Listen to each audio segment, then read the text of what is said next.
Good afternoon and welcome. My name is Michael Milday and I'm the Dean of the Faculty of Arts and Humanities here at Western University, and welcome to the refurbished Koerner Hall with lights that work and stained glass that's still from 1922. So it gives me great pleasure to welcome all of you to the Robert and Patricia Duncanson Lecture, the inaugural Robert and Patricia Duncanson Lecture.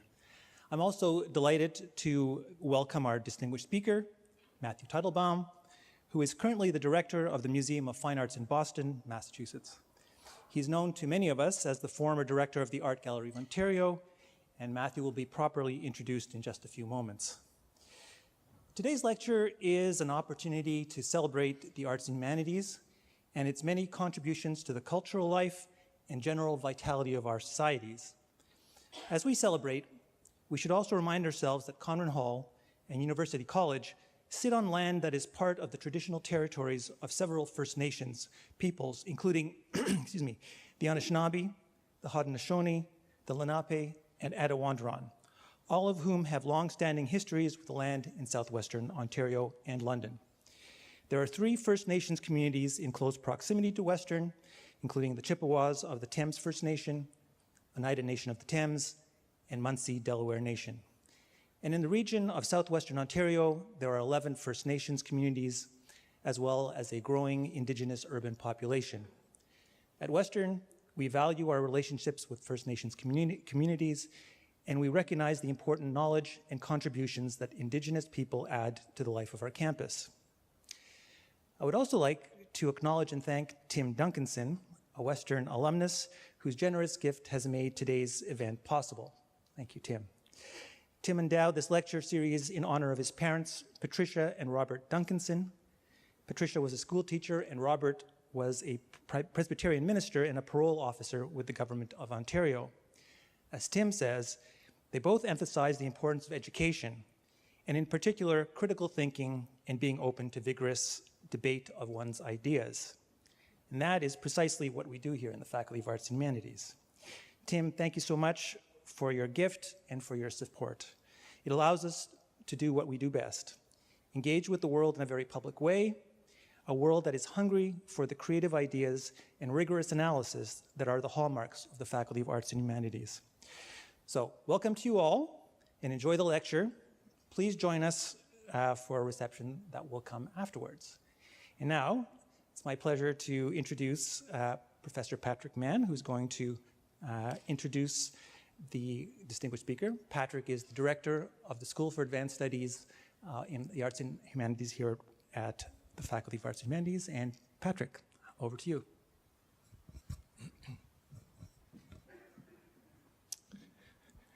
Thank you so much, Michael. So as Michael indicated, I'm the director of SASAH, the School for the Advanced Studies in the Arts and Humanities. And it's my personal pleasure to also welcome you and thank our donor and welcome our guests, colleagues, and students to the inaugural Duncanson Lecture, which is very happily for me embedded within our SASAH speaker series. Before I have the honor to introduce Matthew Teitelbaum, I wanted to say a few words about our program and about the speaker series as a whole. Never one to miss an opportunity for a plug. The School for the Advanced Studies in the Arts and Humanities, SASAH, is one in which I am the director and proud to acknowledge that we've become a nationally recognized undergraduate program focused on interdisciplinary education, centered both within and beyond the university. The program's dedicated to inspiring and promoting innovation in teaching, creativity, and community engagement, and to producing ethical, knowledgeable citizens capable of leadership and of meeting the diverse challenges of the contemporary world. No small order. Recently, for the purposes of illuminating our rather opaque acronym, SASAH, we adopted the headline, Learning with Humanity.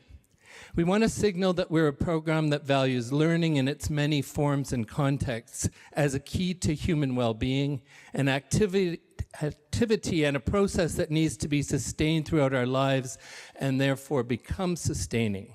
In essence, our headline complements the famous assertion by John Dewey that, quote, education is not preparation for life.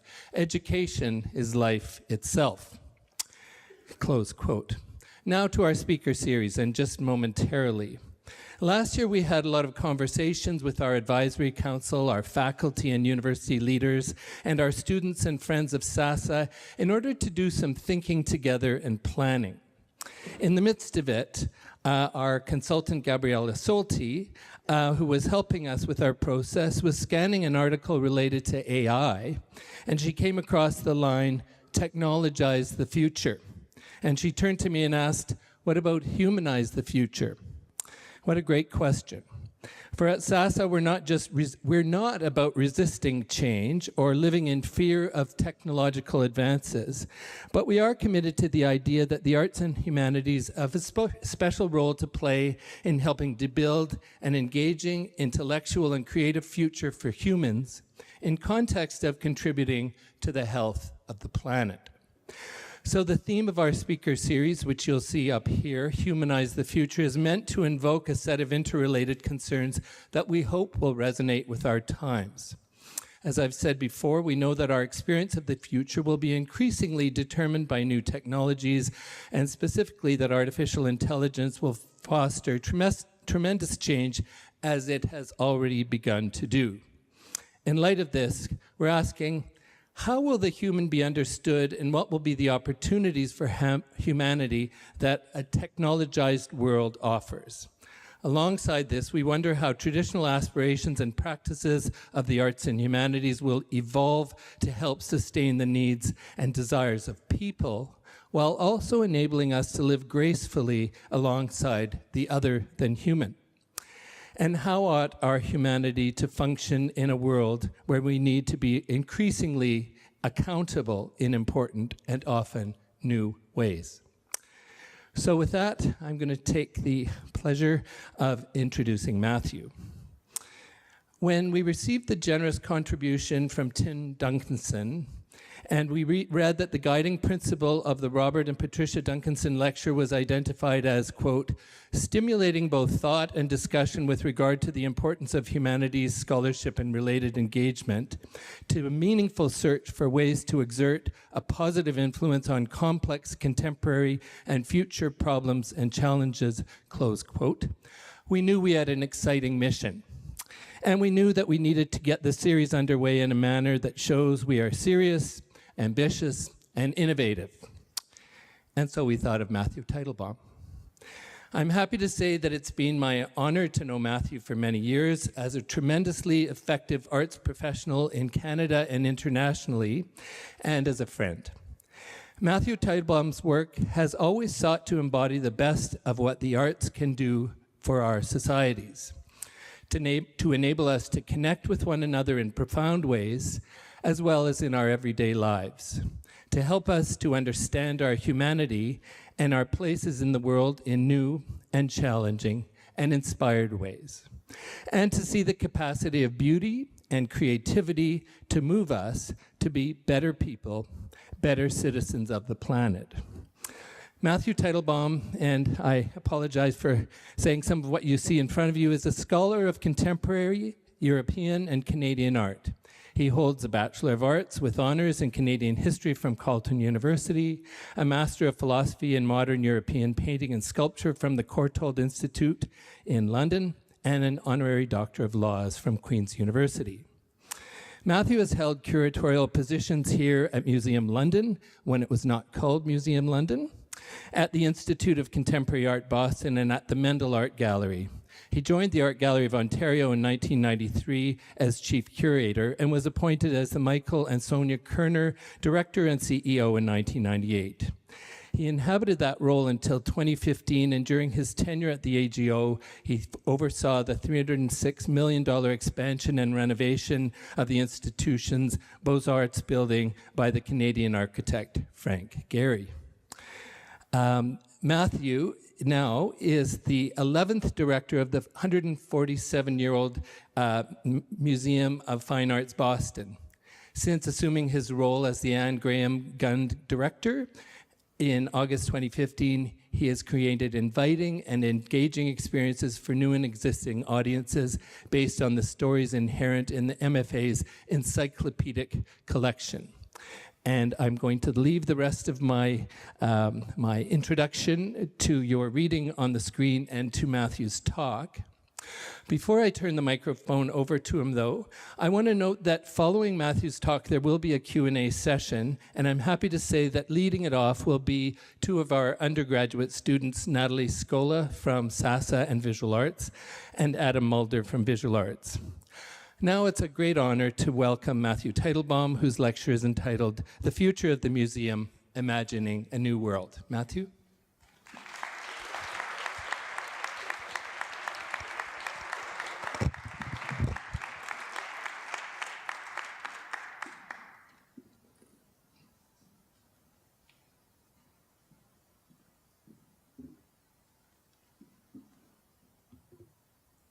Is it on? Can you hear me? So first of all, I want to thank the Dean and Patrick for your welcome, and to thank the Duncansons for your extraordinary support.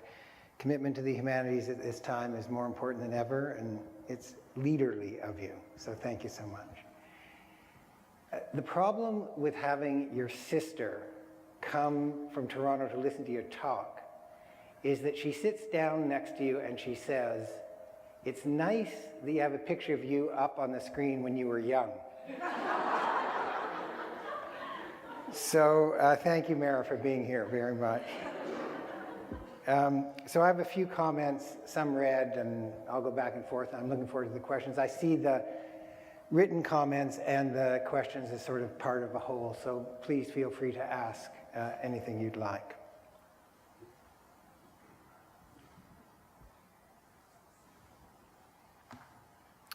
I am the son of an artist, a good artist, but not in financial terms a successful one. An artist who is still spoken of more than 30 years after his death as an artist. When he died in 1985, he had $21 in his pocket, and my sisters and I had supported him for the last 5 years of his life. I share this not to ask for sympathy, nor to suggest that I am alone when it comes to family challenges, but simply to say this: my father was an artist who saw the world through his art and made sacrifices to do so every day. He was committed to the work he did for almost all of his 64 years because he believed in the role of our communities and he believed in the value of personal expression. I believe that my father did what he did to communicate freedom, liberation from constraint, and belief in the imaginative life. His was a noble calling, and it exists in all of us.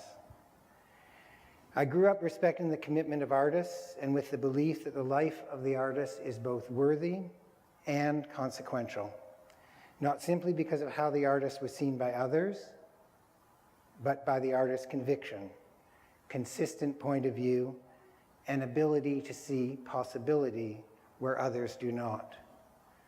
After all, being an artist means belonging to the most optimistic tribe I know. Next time, I will create a great work.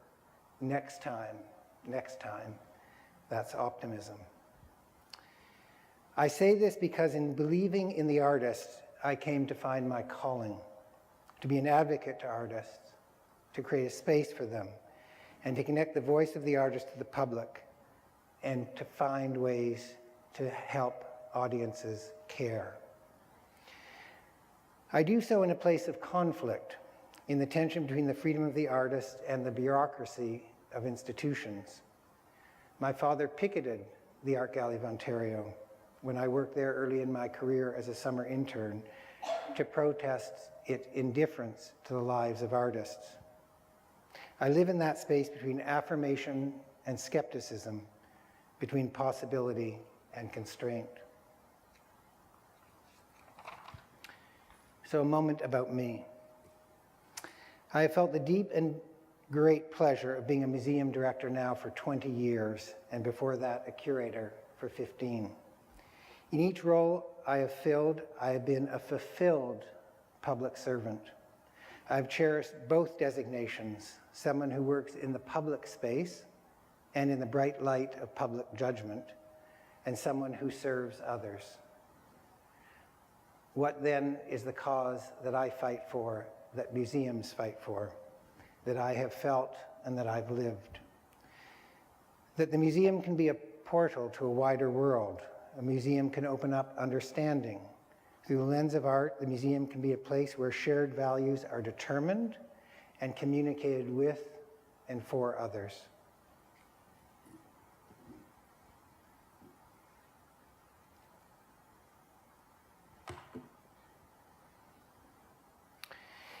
At the beginning of my career, I often felt that museums were islands unto themselves, closed systems, internally driven, beacons on a hill. Many museums look this way to me. Our purpose?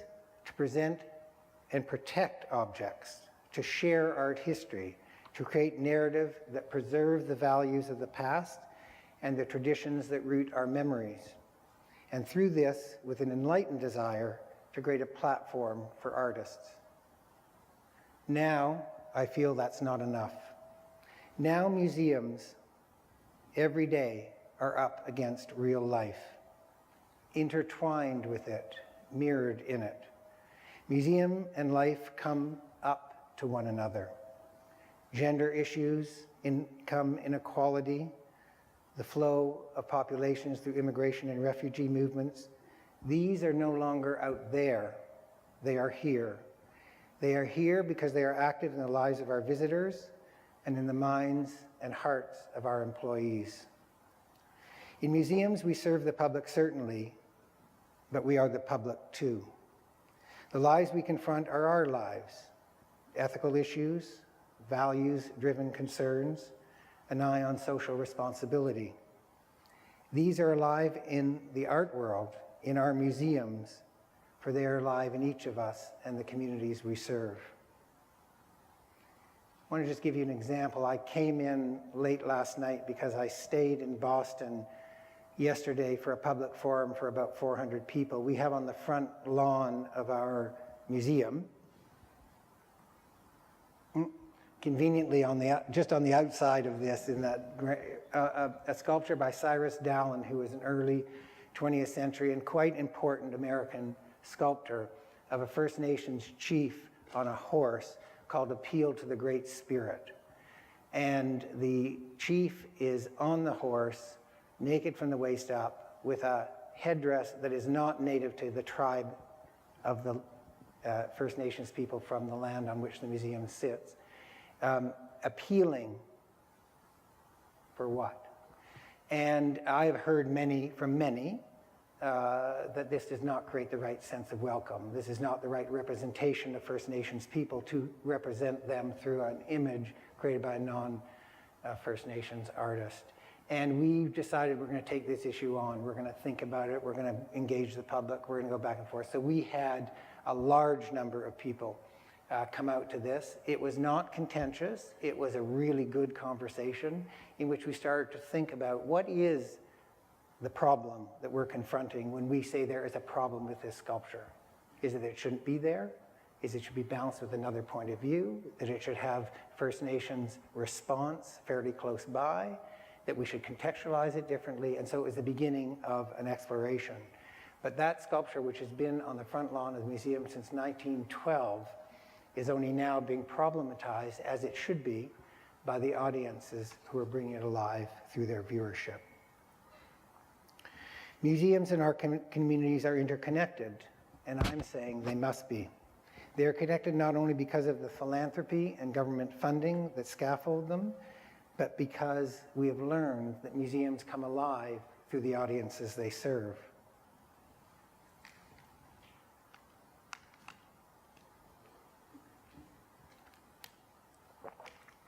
It is our obligation and our privilege to serve audiences, to expand their world, to link them to one another, to create ways of understanding that leads to new truth, and to listen.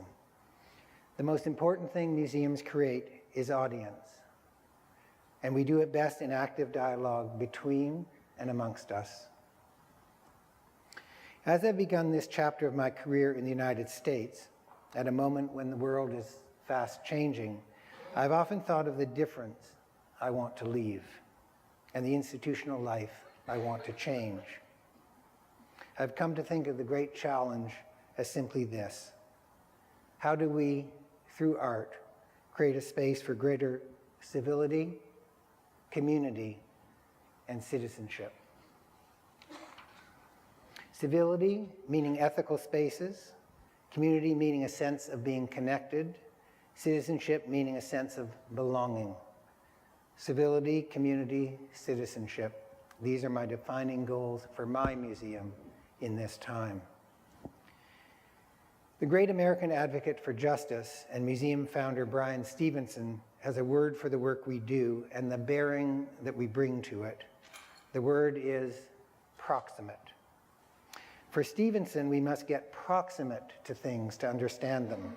In his case, to get proximate to those less fortunate and understand the nuanced experiences of those who experience and suffer from inequality. Stevenson believes that, quote, if you are willing to get closer to people who are suffering, you will find the power to change the world. Proximate interests me, the idea of getting close, to be up against something in order to see it clearly. I agree with Stevenson that we must get close in order to really see, and when we do, we can really serve. I do think in museum life, proximate is first and a most important step, but it is not the last. Proximate leads to the next step. It brings you up against possibility. It brings you to reciprocity, exchange, eliminating the divide, not just coming up to it. The next step is reciprocity, giving up something to another, and in doing so, gaining, receiving something in return.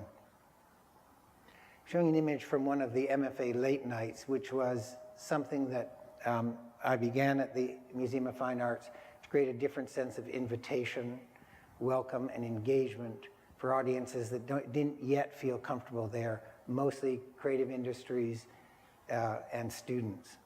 And so we have opened up in year one 4 times, and since then 3 times. Year one, we were open for 24 hours because we were showing Christian Markley's The Clock. In the last 2 years, we've been open from 8 until 2 a.m. in the morning, and we get up to 7,000 people. I don't think it's just that you open your door. I don't think that it's just that you say, come on in. It's that when you come in, you get activated as a participant in creating meaning in the museum. So it is almost completely choreographed by artists, whether it's visual artists, spoken word artists, filmmakers, theater artists, people from the tech community creating hands-on ability to do art-making activity, listening to lectures, listening to pop-up performances all throughout the museum. The idea that people are invited in and they engage by co-creating content with others, with other artists in the community.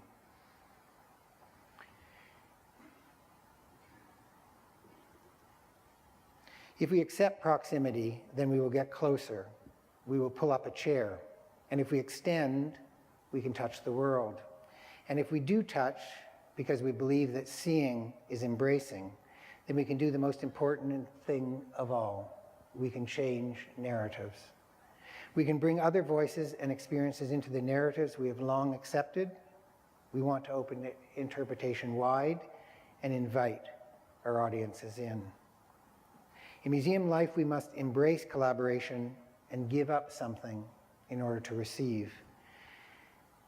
This has been, in my view, amongst the most important challenges facing museums, and by the way, one of the most important things that I do as a museum director, which is to say to my learned, serious, deeply embedded curators and professional staff that they will be stronger by giving up some of the platform for their expertise and their experience and open it up to new forms of knowledge, to become partners in creating programs together.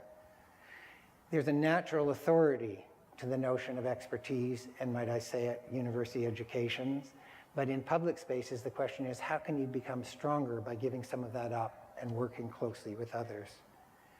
Curators spend a lifetime becoming an authority, and it's very hard when they hear me say maybe you should give up some of that authority to become stronger. But the fact is that what I admire the best in curators I see today is a willingness to use their knowledge, this expertise, to open up discussions and to invite other points of view. Some of you might have seen the Jean-Michel Basquiat exhibition that we did at the Museum of, at the Art Gallery of Ontario. So funny, you know, for the first 2.5 years, I kept saying the Art Gallery of Ontario when I was in Boston. Now I can't get, okay, when we were at the Art Gallery of Ontario doing the Jean-Michel Basquiat exhibition, where we convened a group of artists and academics and cultural workers to help us understand what it meant to create a Basquiat exhibition, this great Brooklyn artist. I'm going to complicate that in a moment. Brooklyn artist who lived responding to the feelings of the street with the everyday life recorded in his work. How could we make that a project both for Toronto but of Toronto? And the way that we did that was to engage that roundtable group to actually understand what it meant that his roots were actually in the islands, that his father was Haitian, and that he lived part of his life thinking about what that meant. And I remember a very clear message when a great cultural theorist from York University said, you have to understand that Basquiat's notion of the street isn't the Brooklyn notion of the street, it's the island notion of the street. And it so changed the way in which we thought we could create receptivity for that exhibition. We commit to this openness because we must, in face of the specific challenges in our field. Access is no longer about the price of admission, but rather who tells the stories for whom. Whose voice is allowed into institutions today, whose work is allowed into institutions today. That is what access is. Social media is a microphone that's always on, and we all believe we have a right to be heard. Second, we live in a world of severe partisanship. I win if he loses. In this moment when dialogue is often oppositional, how can we create safe spaces for everyone based on trust, belief, and authenticity? How can we create museums that are safe places for exchange? And lastly, in a world where wealth is distributed more unevenly than ever before, how do we reinvent the institutional space, a space of authority and power, as a space open to all? These are just some images of our teen program at the MFA and our STEAM program. Our STEAM program is a program for 12 fourth-year university students, fourth-year high school students looking to figure out what they want to do in university, that puts the arts back into the US mandated STEM programs, science, technology, engineering, and math. And it involves them having a 6-month residency in the museum involved in all aspects of the work that we do. We must remember the world is coming at us. Untold innovation, new ways of creating community, new ways of activating populations, new ways of creating and sharing knowledge. In a moment of seismic shifts, we can choose to embrace change and the way we learn, the way we share, and the way we gather with others. And you can tell, I believe we must. And so, 5 short stories. The first from London, 2 from Toronto, and 2 from Boston.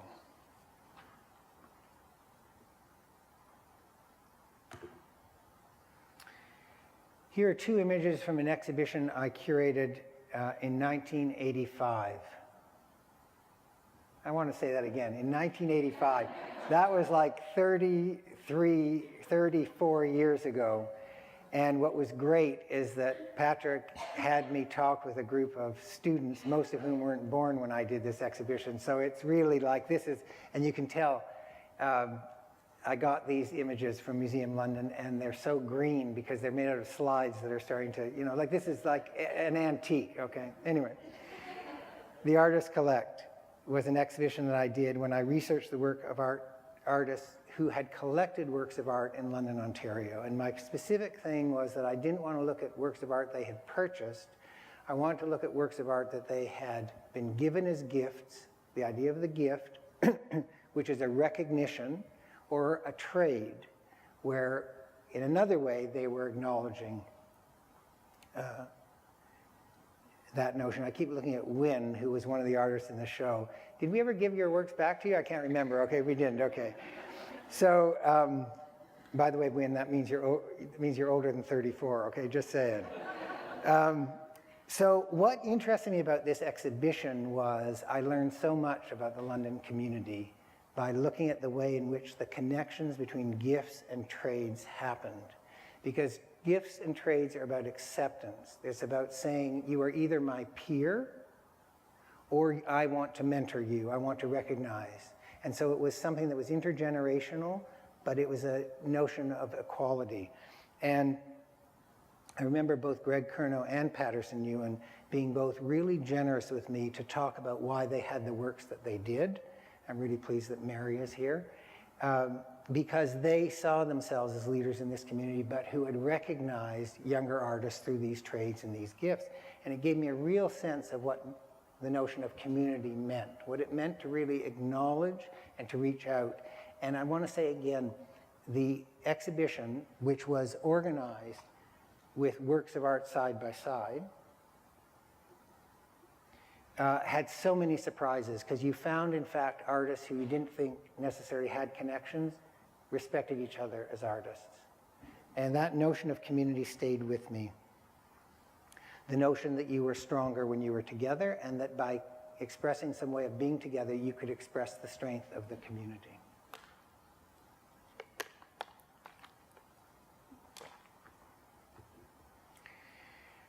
Now, Patrick mentioned this, but in 2008, we opened up the Art Gallery of Ontario. As some people like to remind me, I planned to do all the fundraising before the crash, and I did. And so we raised more than $300 million for a project that was on time, on budget, and fully funded the day we opened, okay? And it was a glorious project. I don't know how many of you enjoyed walking through it, but I walk back now as a nostalgically, and it still gives me pleasure, because there was so much that the team got right. We expanded the space for art by 47%. We created new space for contemporary art.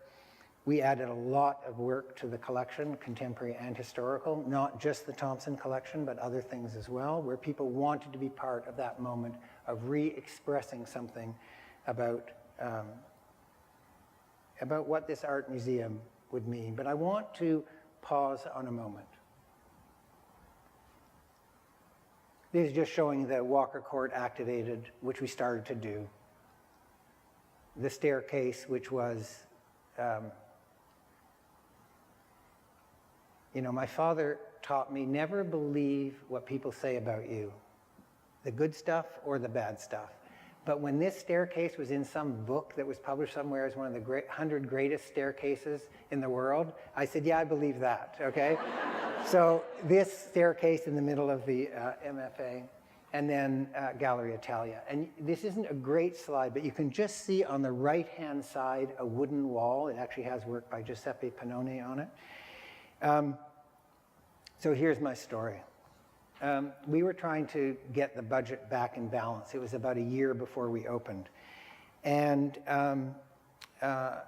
it's all Douglas fir, the timbers and the wall. And Frank and I were on a video conference call, and I said, listen, it was $400,000. I have to bring the budget in, and I had an idea, Frank. I'm not an architect, okay? I have an idea.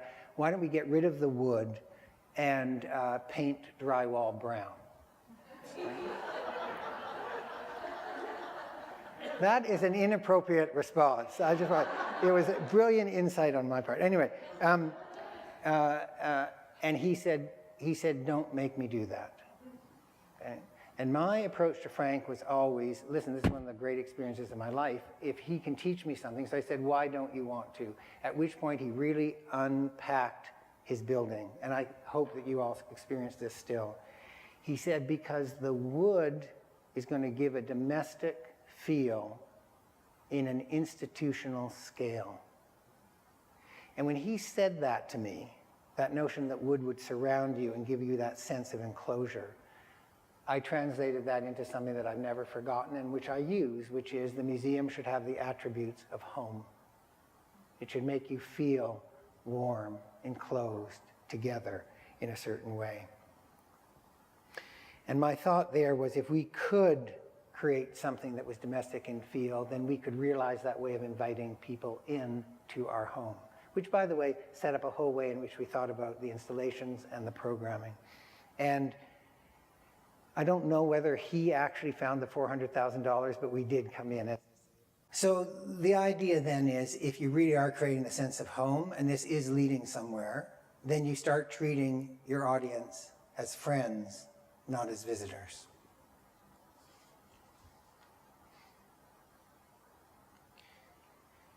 I think in any project, fundraising or a change to something, if you're leading it, you make a promise.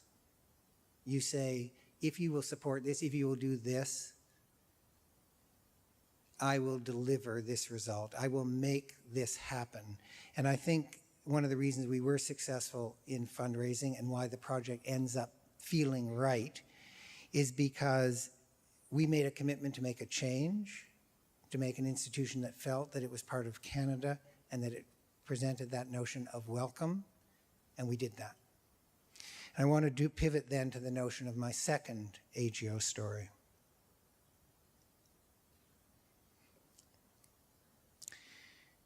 Which is, how did we expand the notion of citizenship? How did we expand the notion of Canada? And I start with this fairly radical thing that we did. I don't know if you remember in the Canadian wing, when you walked in, the first thing you saw was a display of arrowheads. On one side was very random, on the other side very, very carefully set out. And the idea there was to say that the arrowhead was an aesthetic object, and you could treat it both as a cultural object but also as an aesthetic object. And this idea of asserting the place of First Nations voice in the history of Canadian art was, in a way, a response to the extraordinary opportunity given us by Ken Thompson's gift, which gave us the spine, or shall we say the key narrative of a traditional Canadian art history at a level that had no rival. But once we knew we were going to do that and that we had agreed that we would install it in a fairly traditional way, we said, what can we do with our collection as a whole? And we pushed further and further under Gerald McMaster's leadership to the notion of First Nations voice. So we thought, and we engaged with the notion of retelling history. In all of this, we wanted to create and express a commitment to dialogue. We wanted to say that we were willing to reassess the historical narrative and to listen to the experience of others, and we did so by creating these displays with advisory groups, many advisory groups from different points of view, who sat around with us, helped us write the text panels, and helped us decide on which works would go where.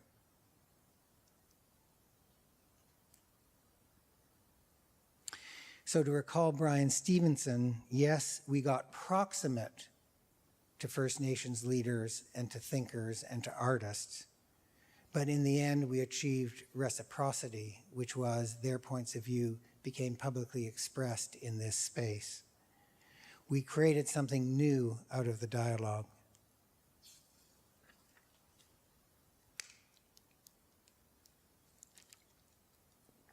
And I should acknowledge that we did that, and then Andrew Hunter worked further on this idea, and most recently the Canadian galleries at the AGO have been renamed the Indigenous and Canadian Art Galleries, and their recent integration is even more insistent.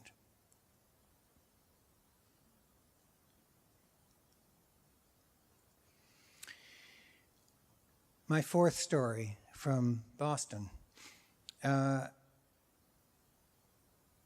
18 months ago, we started a program that I had brought in my mind from Toronto, but re-articulated it. And it's called MFA Citizens. And it's the idea that anybody who is naturalized as an American citizen in the state of Massachusetts gets a free membership for a year. And it comes out of my thinking of the notion of home, which is, if you are creating a museum that is a home, then create an invitation and a capability that people can come into your home and feel that they belong. What better way than to say you are a member?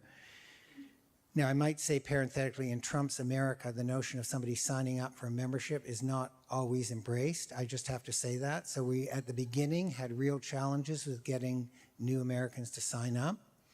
But what we did at that point in a problem-solving way, which was, in retrospect, exactly the right expression of the ambitions of that program, is that we hired one of the MFA citizens to be our ambassador and to go out into the citizenship ceremonies. We had a lot of people want to work at the MFA. We hired a great charismatic fellow, and the numbers have truly skyrocketed. So in May of 2018, we had a citizenship ceremony, the first ever at the MFA. That day alone, 187 people became US citizens from 57 countries. And to date, we've had 2,500 individuals sign up for this program, 127 countries, and almost 6,000 visits from within that population. I want to tell you a very interesting statistic, at least interesting to me. The sign-up rate for renewals amongst the new MFA citizens is higher than our baseline renewal rate. So I would say this program started to communicate that we could be a true meeting place of world cultures, a dynamic place of learning and engaging, and I would say an important resource for audiences of all ages.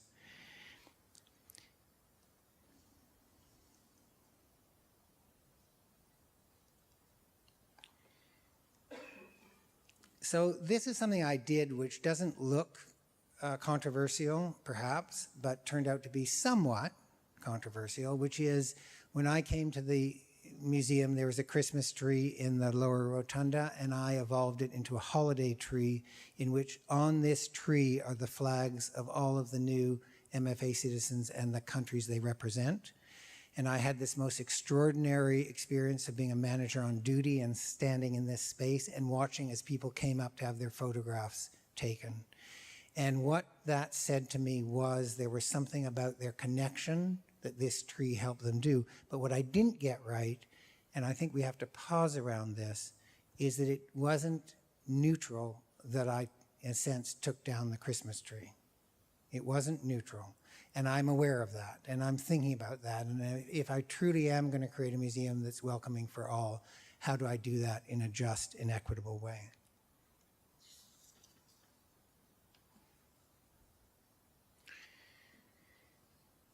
So I would say again that with the MFA citizens, it's not enough just to invite, we also have to engage. And so we've developed a whole series of roundtables with our new citizens. They come in, they share with us their response to the museum. How do the text panels work? Does it communicate clearly to them? We're starting to do more in different languages as a result.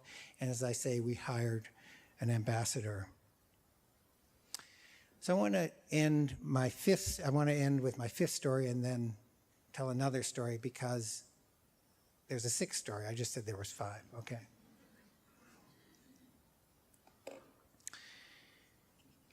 This is an exhibition that opens in 10 days at the museum, and it's an exhibition on gender bending in fashion. And it's looking at a century of haute couture and ready-to-wear fashion that has challenged rigid binary definitions of gender and fashion. Features more than 60 designs presenting the work of groundbreaking contemporary designers, Radharani, Jean-Paul Gaultier, Alessandro Michel, Fergucci, Palomo, Rui Kawabuki, in the context of historical trends between from the 1920s up until today. Here's the behind-the-scenes story. So shortly after I came to the MFA, we put up an exhibition called Textiles, which was an exhibition on how technology had influenced design, and it was done by a really terrific curator. And I asked if we could get together, and I said, you know, Michelle Finnemore, it's so great what you've done. What do you want to do next? And she said, I want to do an exhibition on Brioni. So I said, why? And she said, because Brioni was the first mainstream designer to blur the edges between male and female in his designs. And I said, you know, you should just know that I have a bit of an aversion to one designer exhibitions. It feels just a bit too promotional. Is there something you really want to do? And she said, yeah, I want to do something on true gender bending. So I said, let's do it. I mean, it really was as simple as that because I believe so much in her vision. So what has she done? She has brought together groups, staff groups, designer groups, teen council, artists, convening them to talk about what would this exhibition be if it represented you in the broadest and deepest way. And the result is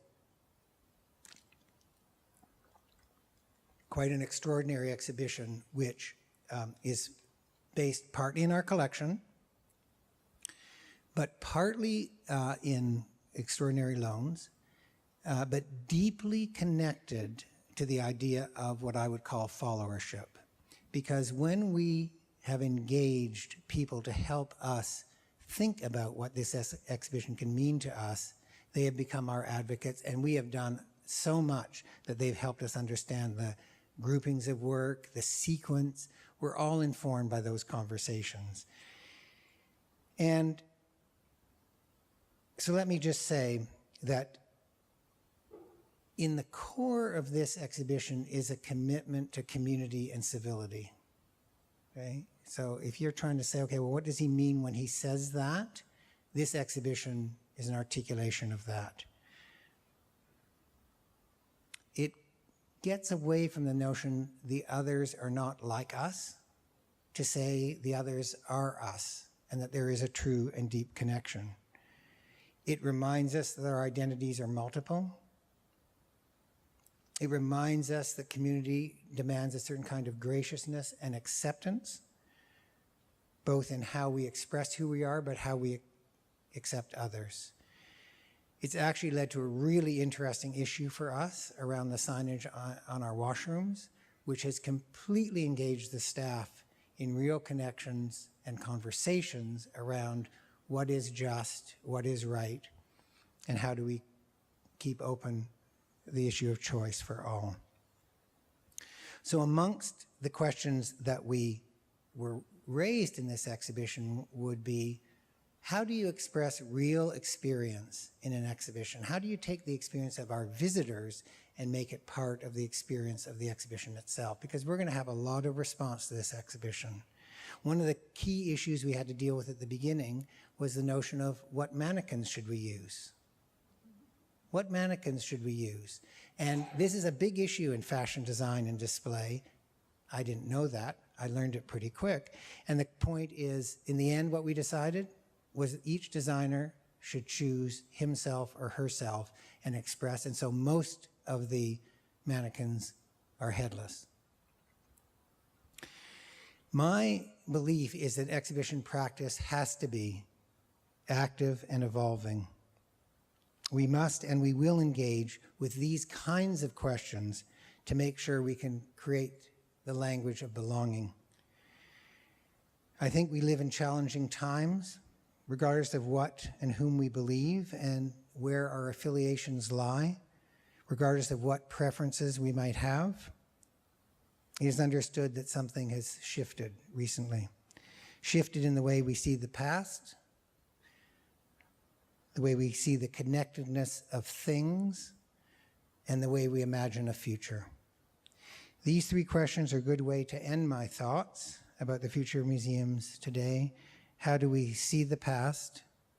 How do we connect things? how do we imagine a future? I think we do all three by thinking of art as a connector and a reflector, an assertion of the human spirit. First, proximity, and then reciprocity. Influence, exchange, negotiation.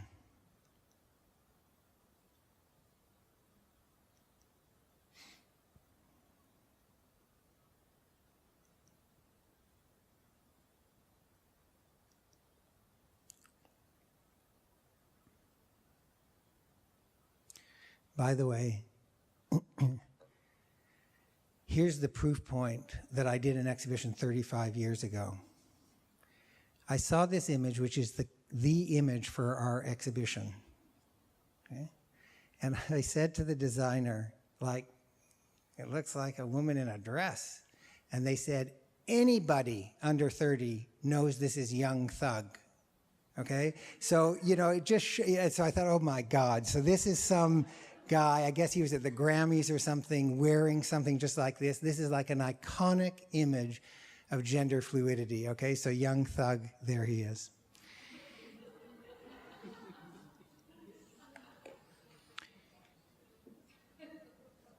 So art, proximity, reciprocity, influence, exchange, negotiation. I want to share one last project. It's an exhibition called I Must Tell You What I Saw, Objects of Witness and Resistance, that we did in July of 2017. It was a project curated by Phoebe Siegel, the museum's curator of Greek and Roman art. She had never done anything like this before. We had brought to Boston the exhibition that had been shown at the Art Gallery of Ontario, the only one I've actually brought from the AGO, which was the Heinrich Rosch photographs of the Lodz ghetto. And the idea that was in my head was, when we leave somewhere, what do we take with us? When we leave somewhere, what are we forced to leave behind? And I brought together a group of curators, and Phoebe made a mistake, which she now knows was a mistake, which is she started talking about this idea and engaging with me. I said, well, why don't you do the exhibition? Took her about a week to decide she would, because she's quite a traditional classical scholar, and she decided to do it. And when you think about crossing borders, what do you take with you, and what are you forced to leave behind? We had no idea that there was going to be this crisis on the Mexican border with children. I mean, believe me, this was 2 years before. But we got into it because Heinrich Ross's photographs he left behind, then he came back to dig them up after the war. So in this image, you can see one of the greatest paintings in America, Turner's Slave Ship, next to an Assyrian relief, which is beside it from 705 BC, which are about the expulsion of women and children from Assyria. And we had curators who really resisted the notion that we would move the Turner painting from the European galleries to put it in the contemporary galleries next to an Assyrian relief. The but is that when I saw them together, I thought to myself, they're both about the enclosed space we're in when power is exerted on the powerless. And it was powerful, and you should have seen people looking at the two, because no one had looked at the Turner painting in this way. Here's another image. You can see a painting by the great Armenian American artist Arshil Gorky.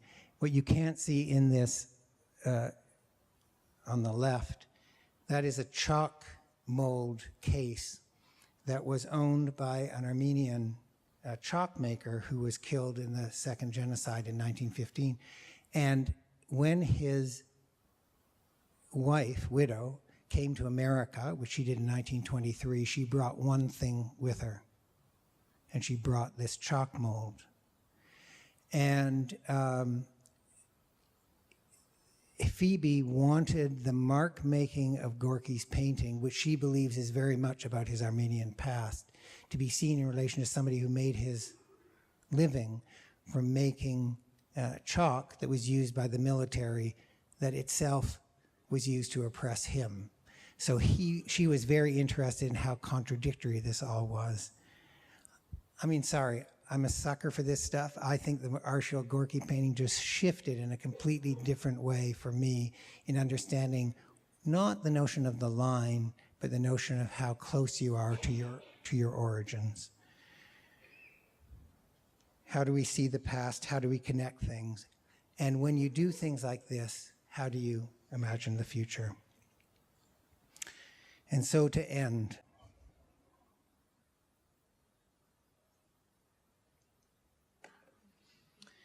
the great American artist Robert Rauschenberg famously said, "Painting relates to both art and life. Neither can be made. I try to act in the gap between the two." For me, and I translate into my own experience, I want to act in the gap between the front page of the newspaper and the encyclopedia, the urgency of the present and the place of knowledge accumulated across time. I want to act in the gap between the museum and outside life, to walk on the bridge between the two. If in that space I can create conversation and a place of exchange and reciprocity, I can declare belonging. And if I can create a place of belonging, I can create civility, community, and citizenship. This is a self-portrait by my father from 1958. What would make our museum great? Open, a place everyone feels welcome, civility. Generous, a place that gives away more than people expect, an invitation to belong, citizenship. Curiosity, what we don't know is more interesting than what we know. That's what I believe. Let us explore, share learning, and in that, create community. I want to end on a note of optimism. Today's museum visitors are more aware, more willing to be connected than ever before. Visitors want to create meaning in their communities and with others. Visitors want their experience and understanding of the world to affect change and to articulate new paths and new orders. I would just simply say that we have a high calling in museums to do this in a way to make the world possible, and I'm poised and ready to respond. Thank you.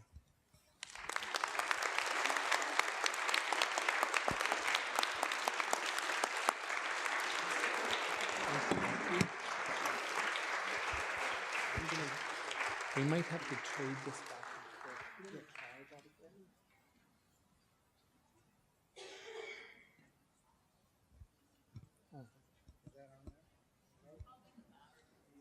Oh, maybe it's...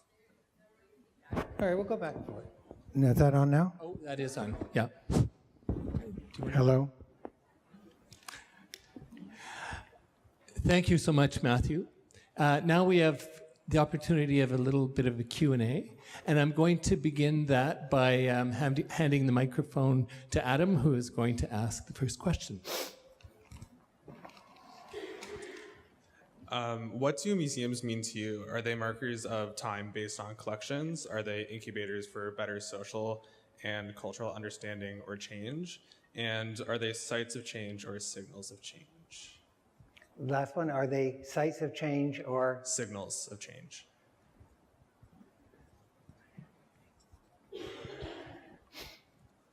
First thing to say is he's a smart guy, but he didn't go to journalism school, because you should only ask one question. You asked me 3 questions, and I'm trying to track all of them. Okay.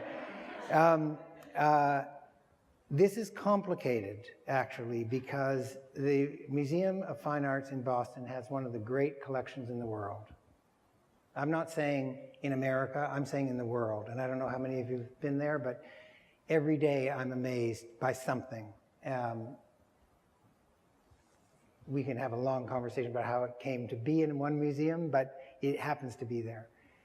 So to say that I don't think that I'm a custodian or that my responsibility is to make sure they are in safe hands, well, I have to say that is a primary responsibility.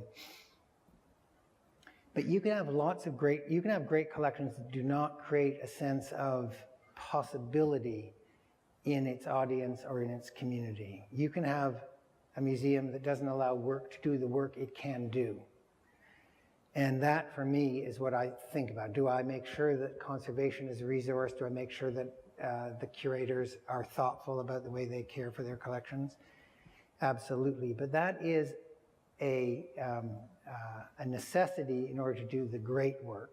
And the great work is to use art to create community. I believe that very strongly. And here's my admission of not futility, but of constraint. I can only do so much. We can only do so much. I don't think that we change civic discourse. I don't think museums change in a fundamental way, deep conversation in a direct way about things like income inequality or lower income housing or any of those issues. And so I am aware of the limits on whether, in your last phrase, whether we can, in a sense, lead change or create a lever for change. But what I feel strongly is we can change the conversations that are tied to all these other ethical acts that need to happen in our communities, and we can provide ways through the voice of artists to allow audiences and therefore communities to understand how to do that. So it's a step away. Natalie? I apologize. I didn't go to journalism school either, so I have more than one question. My question is, how are museums dealing with the challenges presented by artifacts or works that are racist, colonialist, misogynistic, or bigoted, and how is the community involved in these conversations? And how do these conversations operate in a political climate like the United States? That's an easy one. Does anybody else have it? Listen, it's very, I say this not as a Canadian living in the United States. Is that again?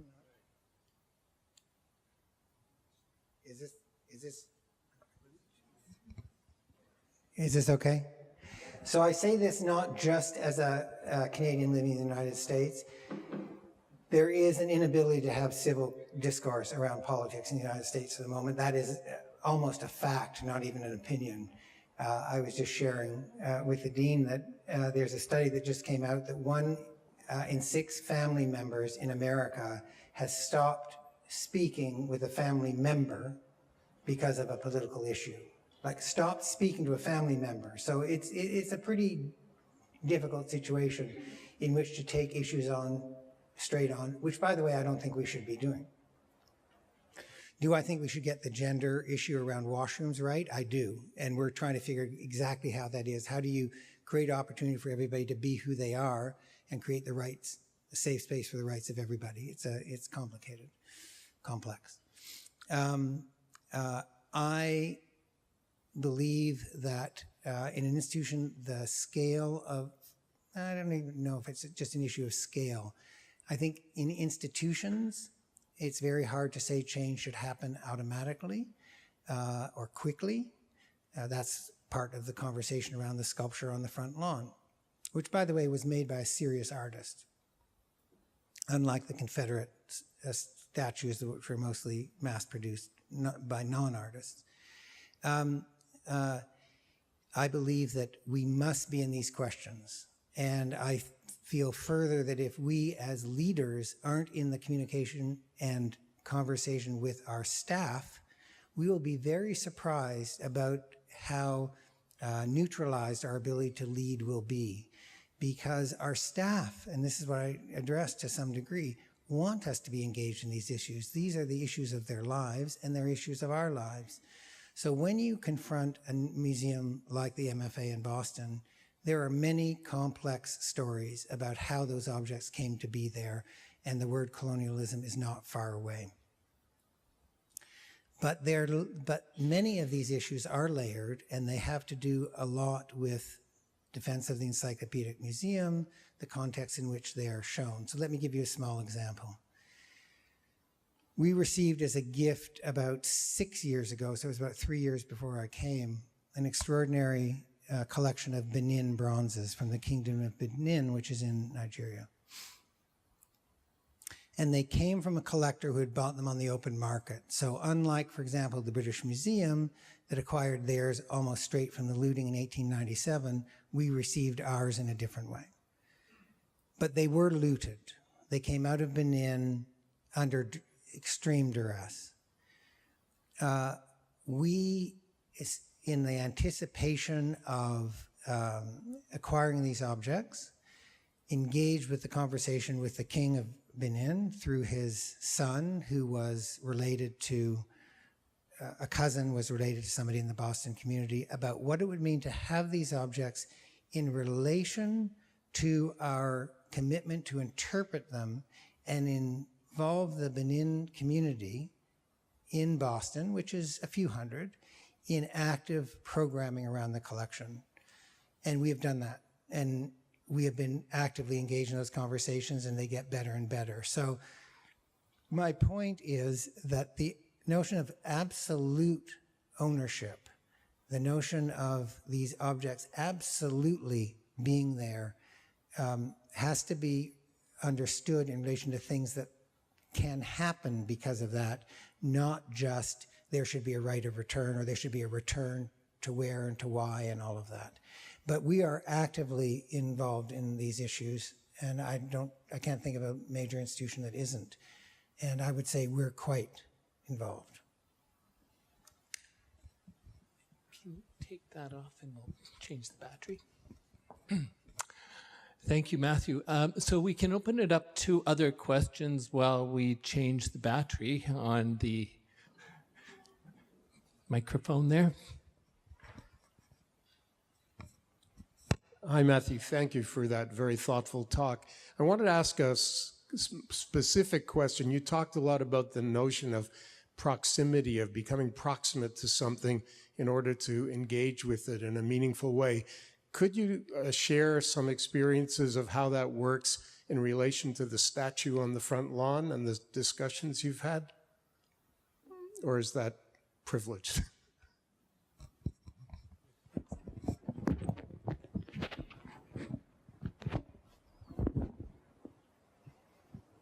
Is this on now?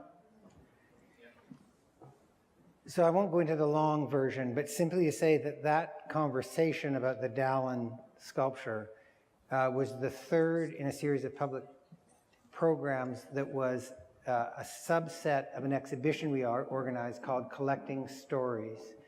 And Collecting Stories is itself a three-part exhibition, of which the first part looked at the MFA's history of collecting Native American / First Nation objects.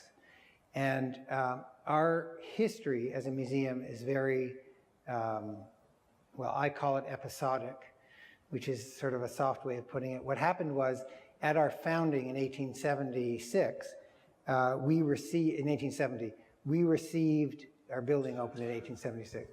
We received, over the course of the next number of years, some really extraordinary First Nations objects.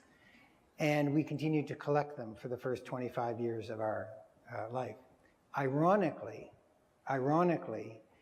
in the moment that statue went up on the front lawn, right? So again, pause on what it is, a sculpture, an historically inaccurate sculpture of a First Nations warrior on a horse appealing to the Great Spirit, you could say for survival or something else. We were actively deaccessioning our collection. Okay? So at the very moment that we were putting that on the front lawn, we were actively engaged with mostly giving core things to the Museum of Ethnology at Harvard, the Peabody, which we're now trying to get back. And which, by the way, they probably will give back because they're not teaching from it anymore. So it's interesting how it all works. But the point is that we did this exhibition that actually was self-critical about our history in order to raise those issues. And we had a whole series of interconnections with First Nations artists who did programming with us, who wrote labels for us, and who responded to issues in the exhibition through performances and talks throughout the exhibition. So what Brian Stevenson argues is you have to get proximate in order to be uncomfortable. You have to get proximate so that you can hear something uncomfortable. And when you hear something uncomfortable, you have to figure out then how to act, which is why I take it further to reciprocity. And I would say that we did get proximate. I think that we took these objects and we put ourselves in uncomfortable situations. So that would be something that I would say off the top of my head. It's interesting, I was asked earlier today about the difference in funding structures, you know, in the United States, at least at the Boston Museum and in many other large museums, very little government funding, but a lot of funding from foundations and individuals. And the question, and I think it's an open question, where is there greater influence? So on the issue of collecting stories, it was fascinating. The Luce Foundation came to us to suggest this program and said, we've seen what you've been doing, we want you to do this program of come up with 3 exhibitions that look at parts of your collection which are underrepresented, as in underexplored, underinterpreted, underdisplayed. And this was our first. So it was an instance where a public foundation actually pushed us to think about these issues and put them into the public space. Thanks, Matthew.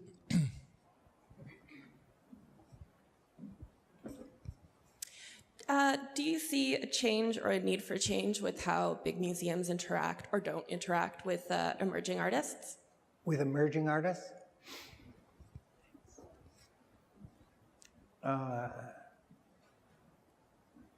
You know, I don't know how to answer that without getting into a lot of trouble with the people that are here.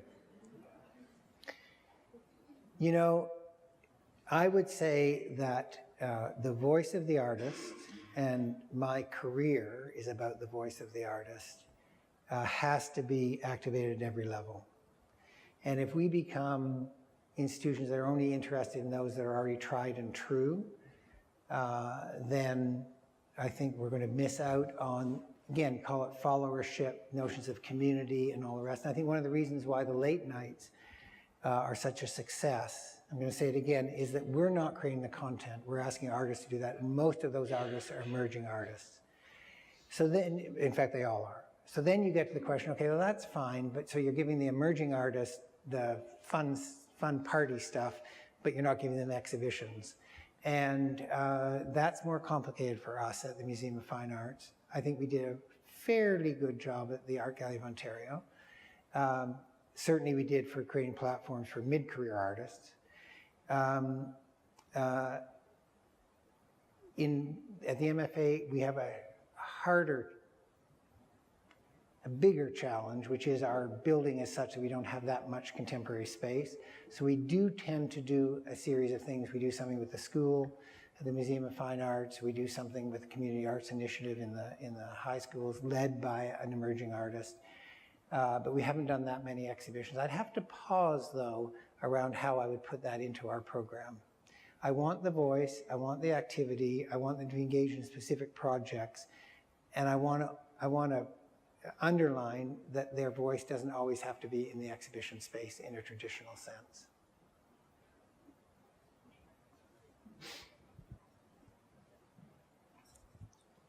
Sorry, just real quickly. So first, thank you so much. It's been such a wonderful talk. My question, I've got 3 images in my head right now. So one is the Christmas tree with all the flags. One is the Basquiat exhibit and really how that was situated into Toronto. I thought that was brilliant. It takes me back to that one. And then the third image is of a little brown first generation Canadian girl staring at Paul Peel and not really getting any of it.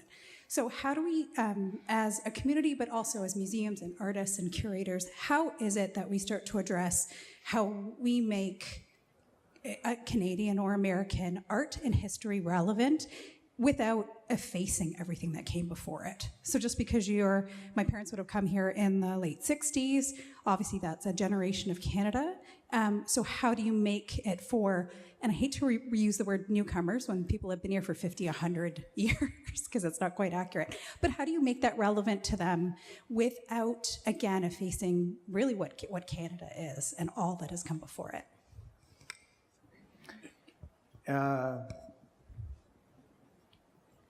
And in relation to that, how do you create a place for voice that isn't just a response to existing voice, right? So, for example, for the Dallin sculpture, why don't you just ask the First Nations artist to respond to the Dallin sculpture? And then you think, so the way the First Nation artist gets into the MFA is to respond to the work of a European artist.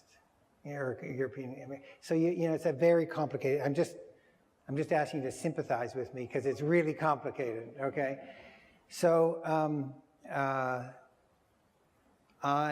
my Art Gallery of Ontario included Paul Peel.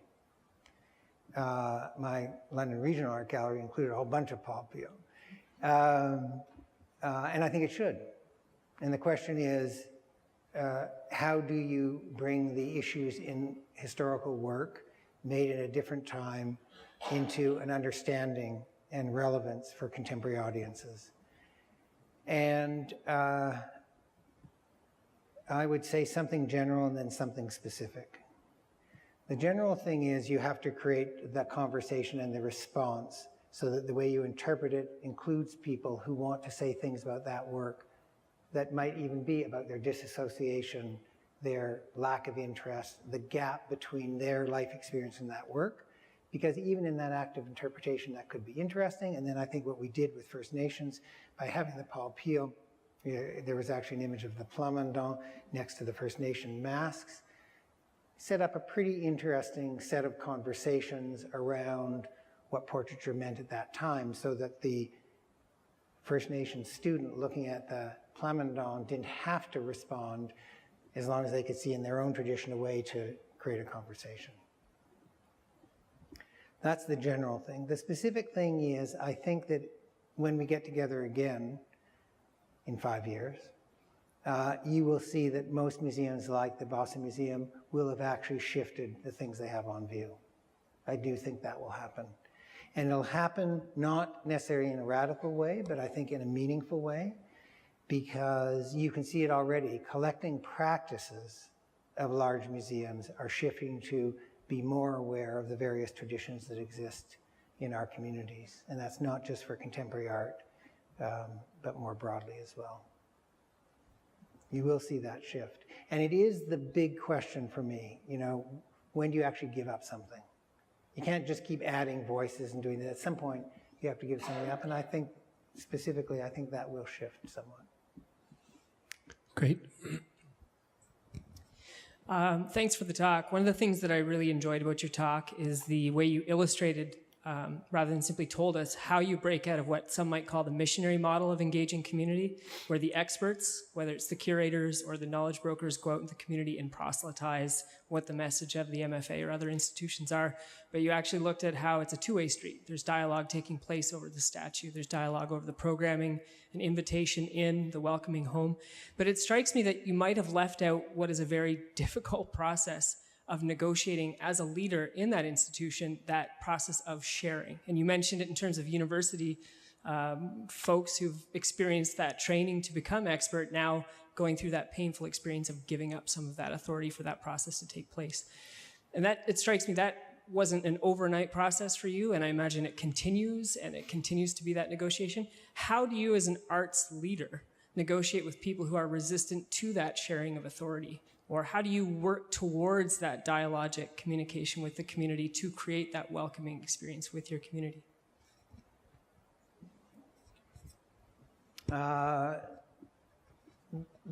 The set of values that I've articulated around collaboration and generosity.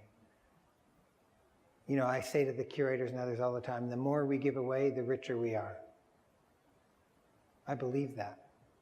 Now, my wife says, you sound like a socialist, but, you know, that's why I don't say it in front of her, okay? But I actually believe that. I actually believe the more you give away, the richer you are because of what you get back. So I do it on a values proposition, and I repeat that. I also repeat that what we don't know is more interesting than what we do know, which I also fundamentally believe. I think it's helped. Whatever success I've had has in part been because of my curiosity. So I do it all across the board. I communicate those things all across the board. I try and make it safe for people to give up something. I make sure those who do give up get recognized in a certain way. I make sure the people who take risks get resources to achieve what they need to.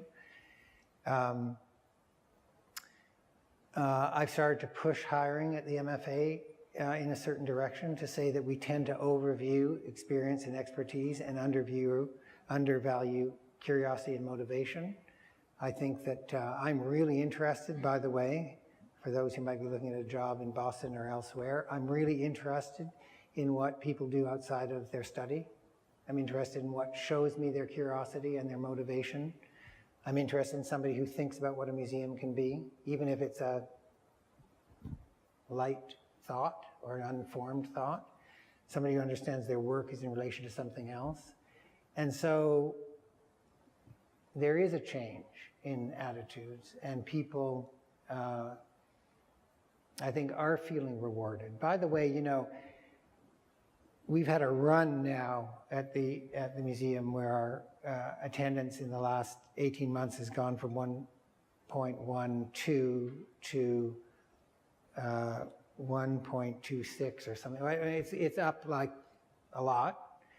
And our critical response, whether it's the New York Times, Wall Street Journal, whatever you want to say, you know, has also been quite extraordinary. Like the Frida Kahlo show that we just opened that looks at Frida Kahlo in relation to popular culture, not in relation to her own expression of herself, which is what most Frida Kahlo shows do. So how did she emerge as an artist out of the context in which she lived?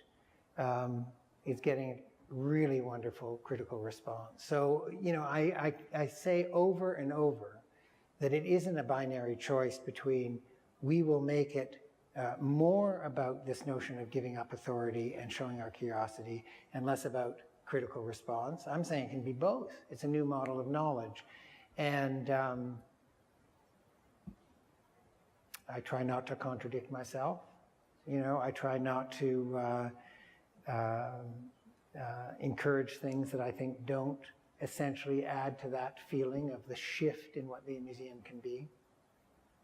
You know, it's interesting, we're doing a brand exercise. We're having a lot of trouble with the brand exercise at the moment, and one of the reasons is we haven't been rigorous enough about who our competitive set is. And the recent exercise that I'm pushing is if we're in the same part of the brain as the Metropolitan Museum, what will make us different?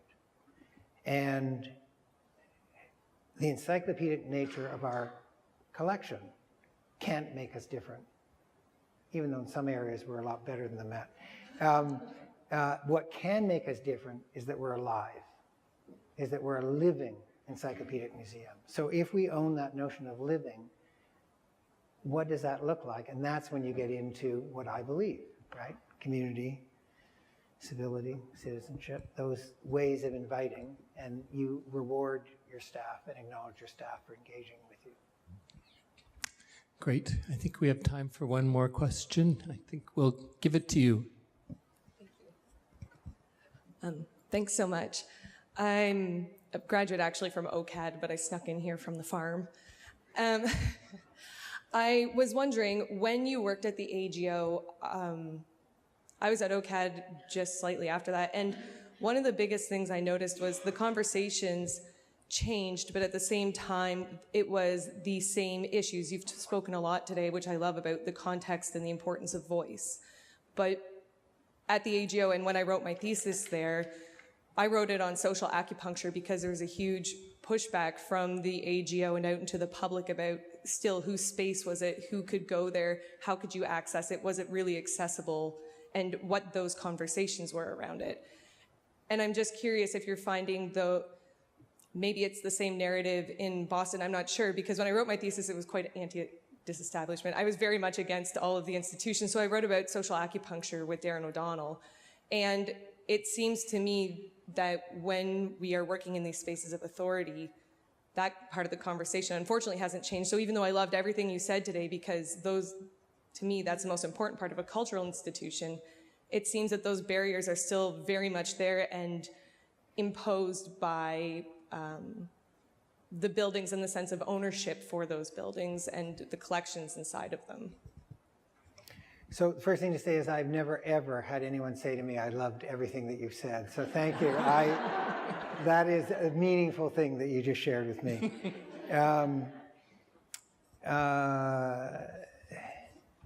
Listen, the fact of the matter is that we live in a world of institutions, and we live at the moment in a moment, might have been here for a long time, in which we have great skepticism about institutions, which is to say that their power, their position, I mean, the AGO takes up a full city block, right? It is there. It's on the land that was taken by, and in the end developed in its current state by a member of the family compact, which was the notion of establishment in the 19th century in Toronto. It can only change by the spirit that people bring to it. It's not, and the way in which they use the attributes of the institution. That's why I said in what I said, like, my father picketed in front of the AGO. I'm very conflicted about that because, you know what, I get it. And on the other side, he picketed because he wanted in, right? He didn't picket because he wanted someone to bulldoze it. He wanted in. He said they were doing a lousy job of representing Canadian artists and the voice of the artist wasn't there. I get that. And, but he didn't say, therefore I want it to go away. He wanted in, he wanted to change. So I accept the possibility of institutions, and I work in there in the service of those people who want those places to do work for them. Matthew, thank you so much.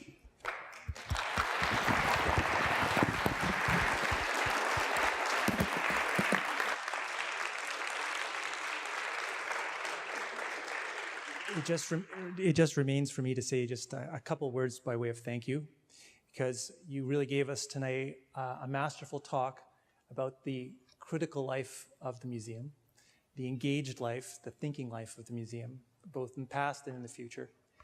And also, I think, brought out for us the idea that the museum, like the academy, is not somewhere where we go to hide away, to get away from the community, but rather to engage with the community in new and interesting ways.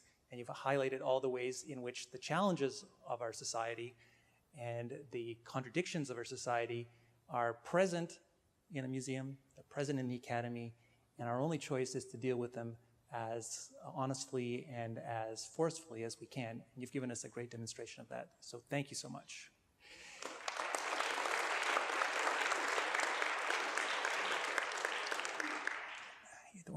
Too soon. I got one more thing, because really, this is the inaugural lecture of the Duncanson lectures, the Robert and Patricia Duncanson lecture. And when we start, you always start out with an idea of what you might do with an opportunity that you've been given. And so I would especially like to thank you for so perfectly embracing and delivering what these lectures are intended to do, which is to show the value of engaging with the community from the perspective of the arts and humanities, and not from a point of expertise, but in all humility saying, look, we want to engage, we want to think, we want to be part of the community. We are part of the community. Let's get together. So thank you very much for that. And thank you all for joining us at this inaugural lecture. I hope you come to the next one and the one after that, because this is an ongoing series. We're going to do this every year. And thank you for joining us in this first part, and please come to the reception afterwards and continue the conversation. Thank you.